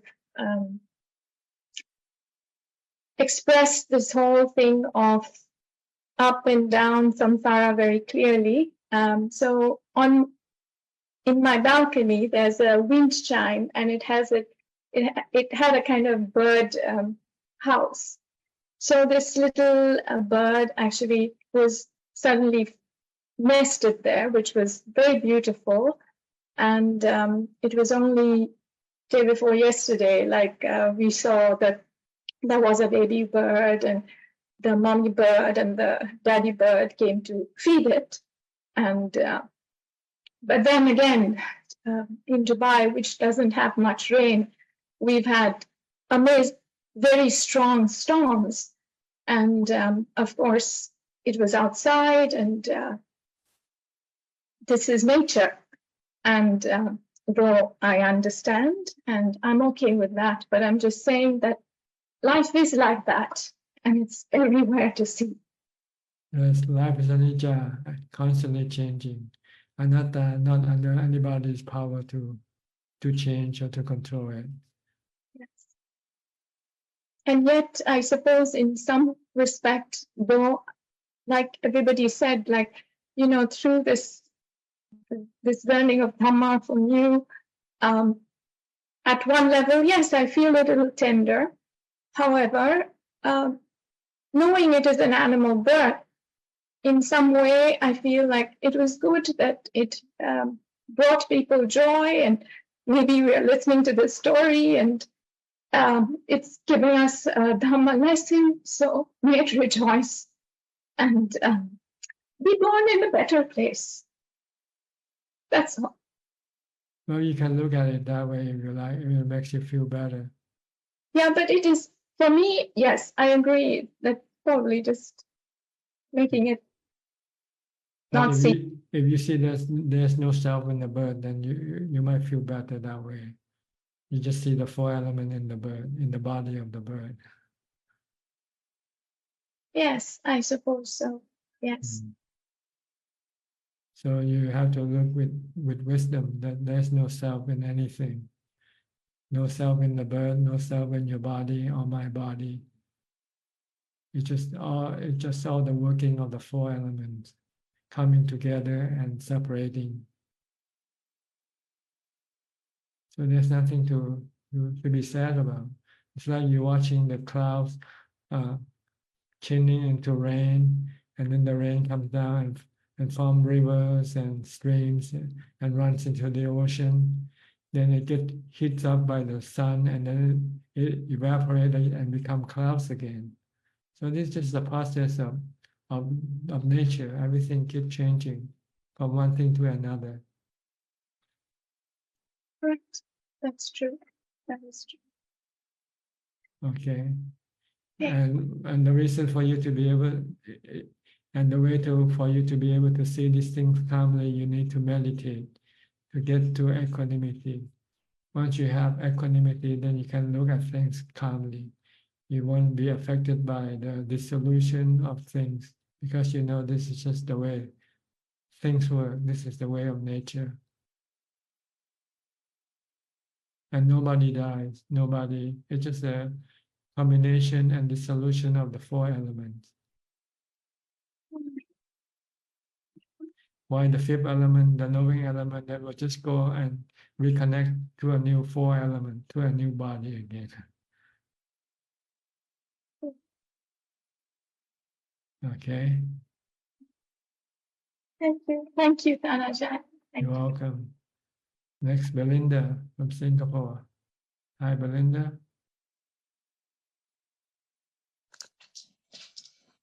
Hello, Ajahn.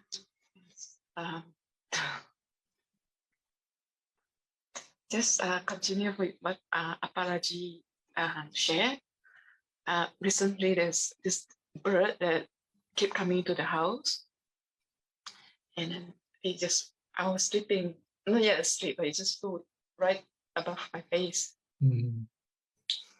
And then it was looking at me.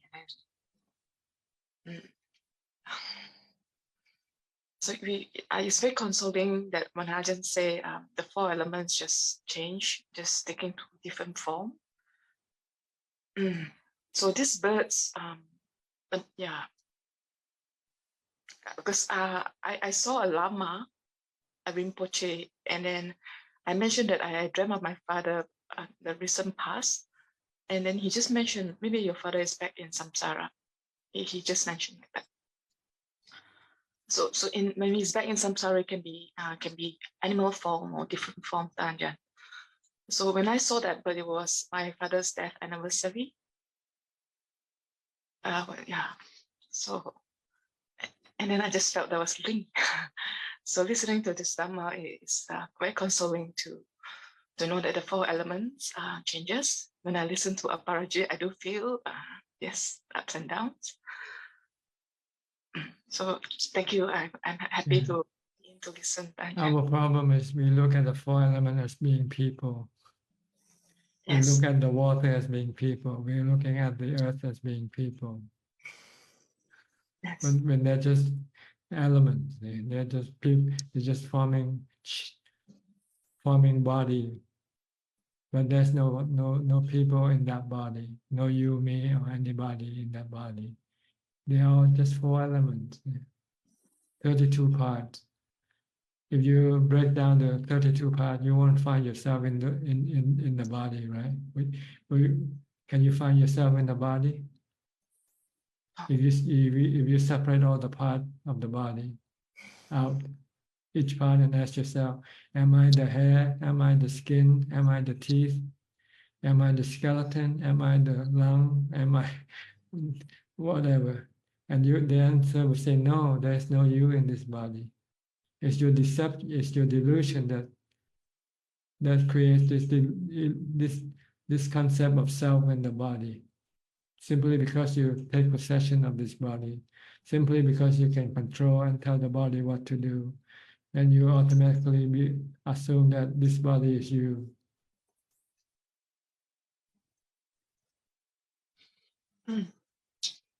Last week, as a Lompo Tongso, he's in his 80s. He visited us in Palelai, and also Ajahn Kusalo is from New Zealand, Ajahn Charles' disciple. Yes, and they say that our body comes from our parents, and when we bring our body to holy places, we are taking these 4 elements and repay our kindness, repay our filial piety towards them too.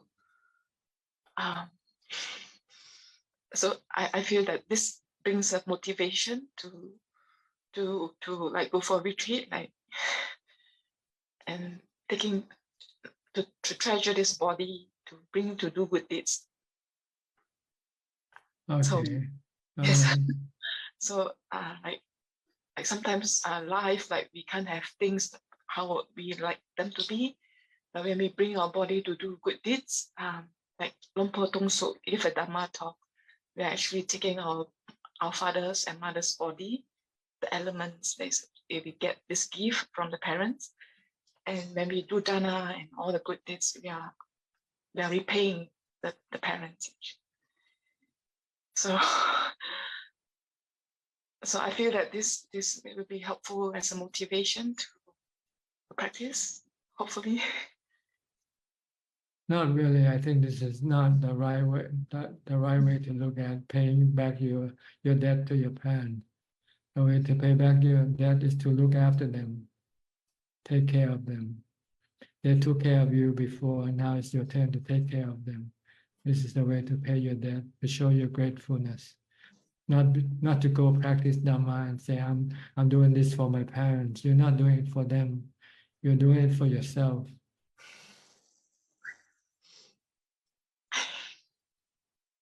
So when I start feeding birds and all, because before my father's passing, he said that he thinks because he had done some bad karma, and he thinks that he will turn into a bird. And when, to console him, I said, if in case you turn into a bird, you can look for me, and I will give you a treat. I will give you food, I said.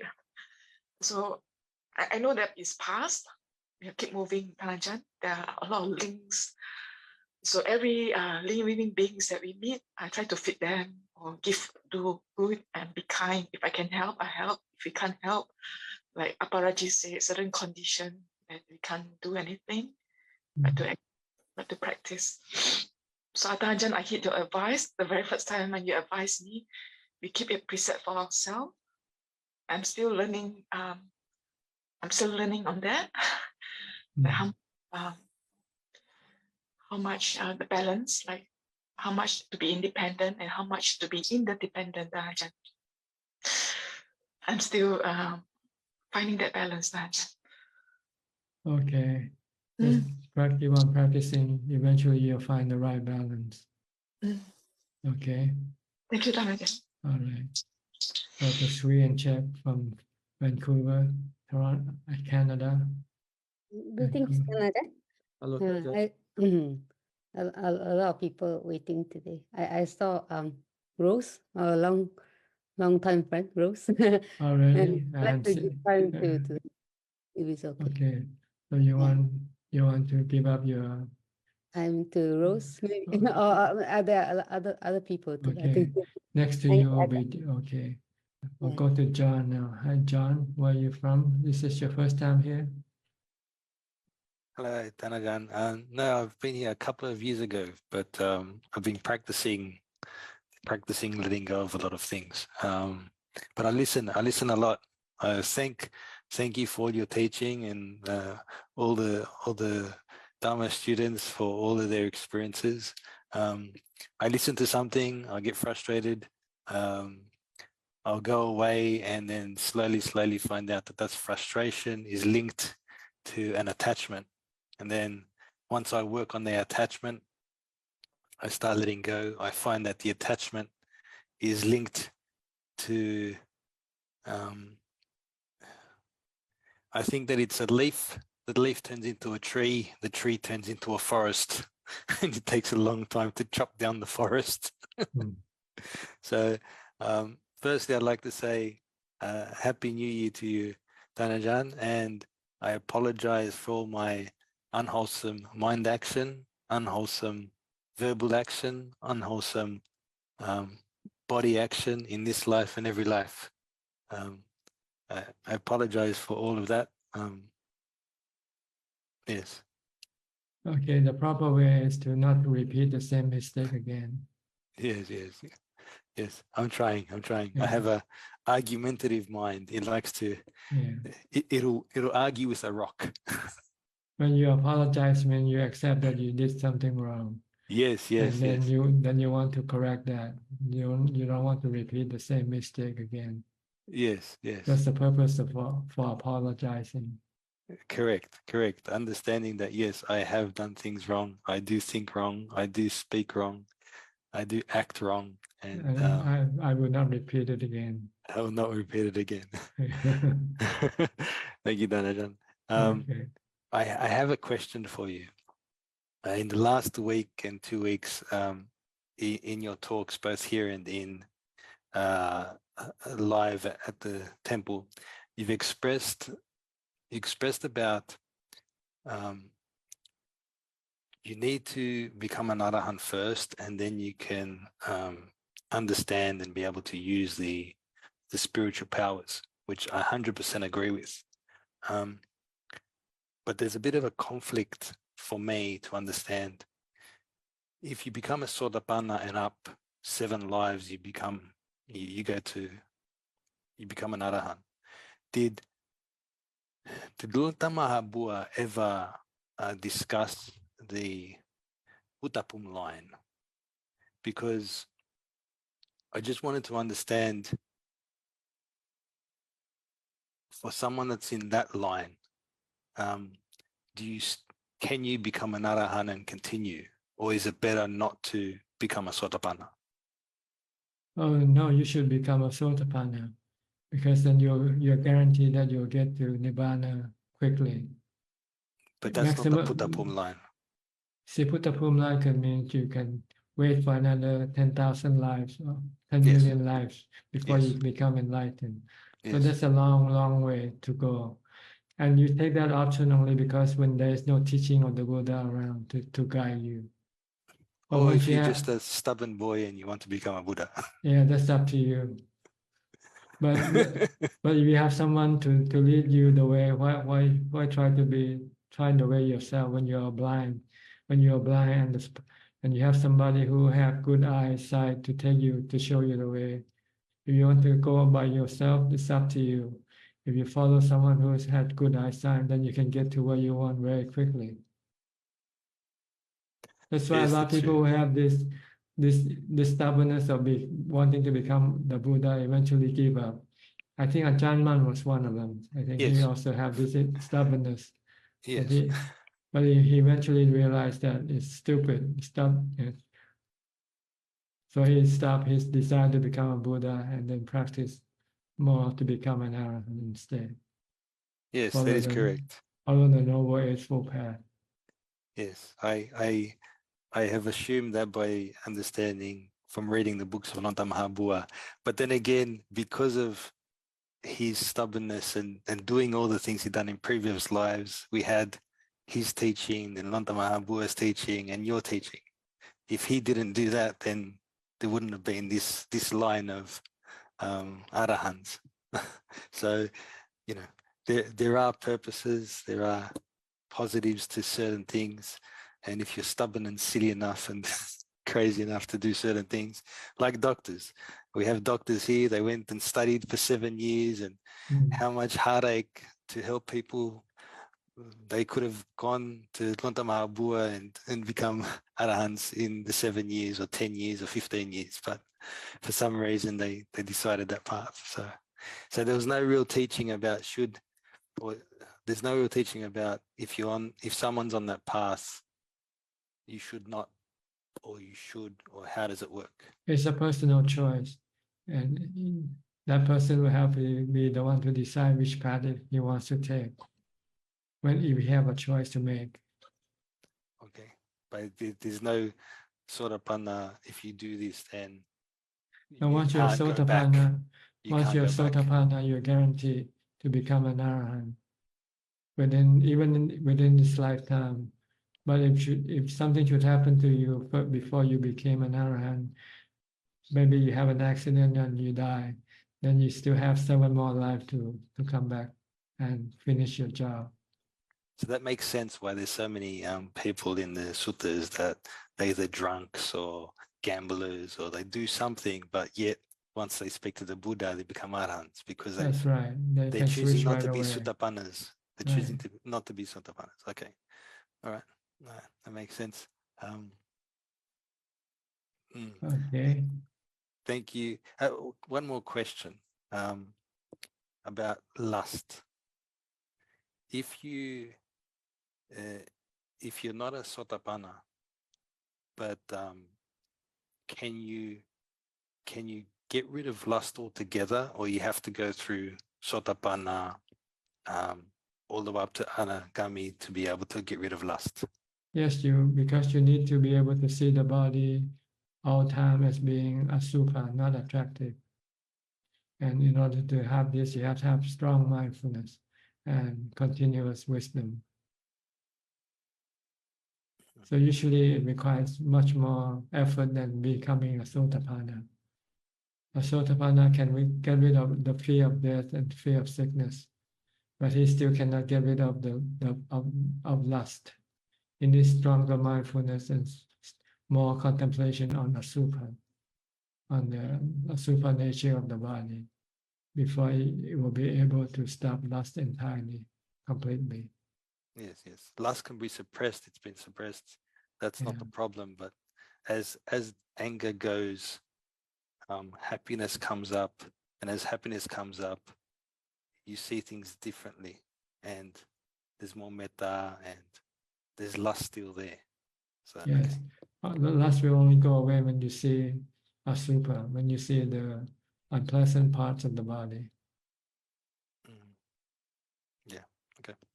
That's not difficult. Okay. Okay. Thank you very much, Tanaja. All right. Where are you staying in Thailand, or you're back somewhere? Right now, I'm in Sydney. Sydney. But Okay. I've spent some time in Thailand. I went to Mechi Khao. Fantastic. I loved her book too. I love how Lanta Mahabua screamed at her at the end. She was crying. Did you stay at her monastery when you were there? No, or I wanted just to. visited. Just visited. Very good experience. Were there many mechis there when you went there? The perfect thing for me is when I went there, no one was there. So everyone was in their kutis. It was during the day. I just got to sit there and experience that. It's good. I went to see Lanta Mahabua, Lont Man's museum. Yes. Yes. Funny enough, when I went there, the Mechi told me to go to the other museum, well, I forget Lompo Lee. Is it Lompo? No, in the same area, temple. in the same area. In the same temple, one side is Lompo Man and the other side's another Ajahn. Ajahn Lee, I don't think it's Ajahn Lee. Ajahn Sao, his teacher, In Nakhon Sawan, on the Nakhon Sawan. where he was buried, where he died. In that temple, there's one of his students. In Lompo Man's museum, that was quite quiet, but the other museum, Mechi, said go to that one first, and I felt something nice there. Lompo Vidyang. Lompo Vidyang. He's yes, I think he's as stubborn as me.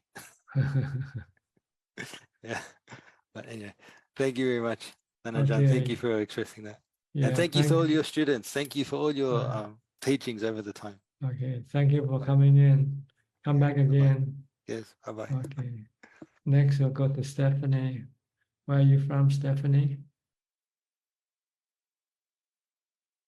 Can you unmute your microphone?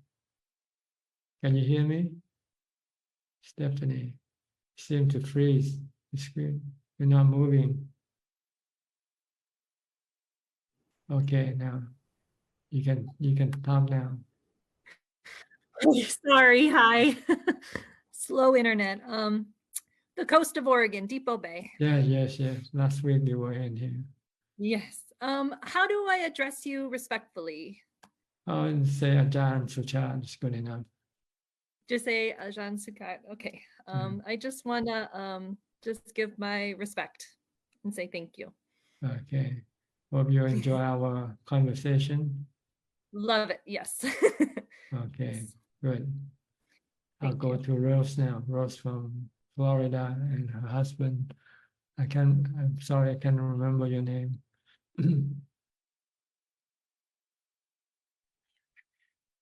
Greetings from Florida, Ajahn. It's good to My see name is you. Krishna. Krishna, Good to see you. And Okay. I was happy to meet with you 1 month ago and Yes. enjoyed my brief visit with you. And also happy to meet with the students at the school you run and also interacted with the teachers and the students. Thank you very much. Yes, you're welcome. Is Oh, there anything you'd like to say today? Ask or anything? And I'm very happy that to listen to you and enjoy your discussions and discourses. Thank you. Okay. How about you, Rose? You have anything to say? You're quiet today. I just want to say thank you, Tanajan. Thank you for this beautiful Dhamma that is arising day by day, greater and greater in our hearts. And especially Krishna has been very supportive to my 8 vows practice, basic living as a lay mechi here in Florida. So I want to say thank you to Krishna and to you. Otherwise, I couldn't make it. You're welcome. You can be mercy anywhere in the world. All you have to do is just maintain the 8 precepts. Thank you very much. Thanks for the books you offered me. Thank you very much. Okay, you're welcome. Well, we'll go to Facebook and YouTube and Gmail for more questions. Kun Ju. Namaskaran ka. This evening we have 8 questions so far. The first question is from the assistant Gmail, and it's from Sam from Australia. How to apply metta and avoid aversion when we are facing foolish people, which under circumstances we can't avoid? Well, you just have to practice before you meet them. Say, try to learn to smile when you have to face somebody you don't like. So you have to train yourself in metta first before you get to see them. If you don't, then when you see them, you might not be able to show metta. So this is something you have to practice beforehand. Try to practice every day, thinking about metta. The next 7 questions are from Facebook. The first one is from meditemus.uy. On February 19th, 2025, are there plans for a festivity? We would like to be there. Thank you. Greetings from Uruguay. Satu. Next year, I don't know, I'll be still be alive next year, so I cannot give you an answer in this question. The next question is from C. Ratana. Am I correct that Thanajan have just said that Sotapanna will be reborn as a monk or nun?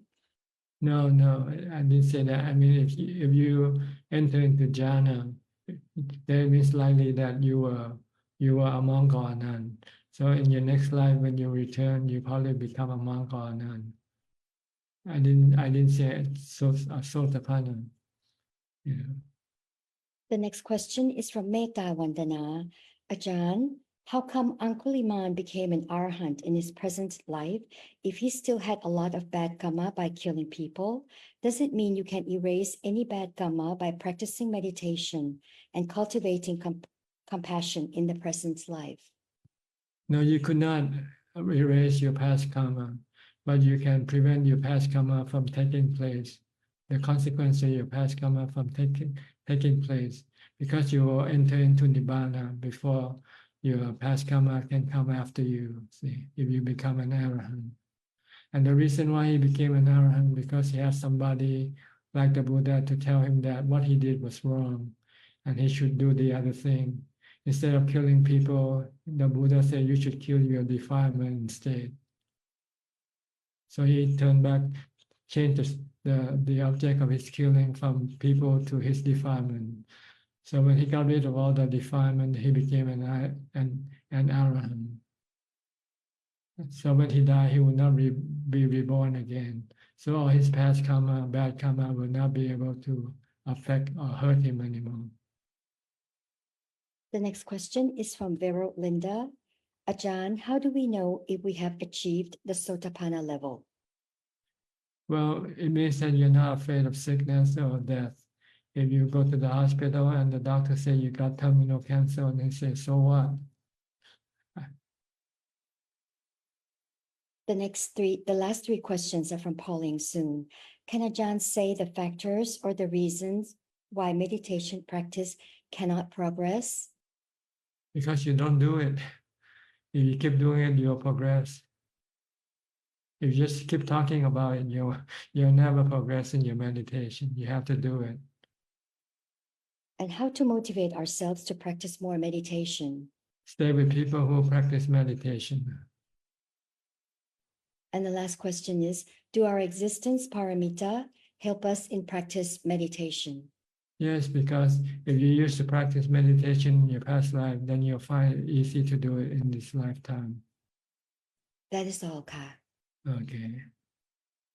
Well, that is all the time we have for today. So I would like to thank you all of you for your company, and I hope this meeting is fruitful and helpful to your practice and help you advance in your practice. In the meantime, please stay safe, stay mindful, and keep on practicing. And if all goes well, I'll see you all at the same time next week. Thank you and goodbye. Thank you, Ajahn. Thank you, Amin. Thank you, Amin. Goodbye, everyone. Bye, goodbye. Good night. Thank you. Bye bye. Thank you.